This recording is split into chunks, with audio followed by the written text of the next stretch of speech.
Welcome to my YouTube channel. Please like and subscribe. Check-in at Villa Jovita with my husband. So, Villa Jovita is located at Agoncillo, Batangas City.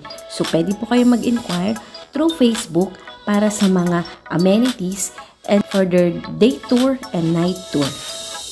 For today's video, isusurprise ko nga ang aking asawa for 2 days and 1 night sa Villa Jovita. So, bago ang lahat, dumaan muna kami sa Jollibee Lemety para ma-take out ng dinner. Guys, tanong ko lang, naranasan mo na bang isurprise ang asawa or GF or boyfriend mo? Share your answer and comment down below. Share ko lang guys, noong mag-GF and BF pa lang kami for more than 4 years, ako talaga yung nag-e-effort para isurprise siya, lalo na kapag mansari and anniversary namin. Marami akong mga pakulo na hindi niya ine-expect na masusurprise ko siya.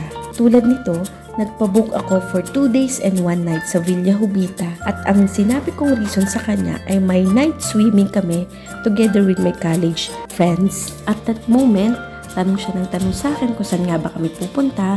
Ang sabi ko na lang ay, mag-drive ka lang na mag-drive. So, babalik na tayo sa kinukwento ko. Alam nyo guys, hindi naman masamang mag-surprise kahit babae o lalaki ka. Kahit simple lang yan, basta ang mahalaga ay mapapasaya mo yung partner mo. Hindi naman kailangan ng malaking halaga para makabuo ng isang sorpresa. Ang lagi mo lang tatandaan ay bukal sa puso mo at gusto mo yung ginagawa mo.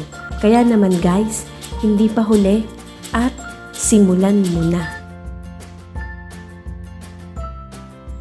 Hi guys! Welcome to Villa Jovita Resort sa Agoncillo, Batangas City. Guys, malapit lang sa kanto yon, kaya madali nyo siyang makikita. So ayan na nga, papunta na nga kami sa parking area. At as you can see po, napakalawak ng parking area nila. Kahit anong sasakyan ang dalhin nyo, pwede nyong madala. So ayan, pinasok na nga namin yung motor kasi dito yung pinaka tambayan ng motor. Guys, dito excited siyang makita yung mga college friend ko, kaya naman siya ay unang-una na pumasok sa aming room. Pero it's a prank pala at kami lang dalawa.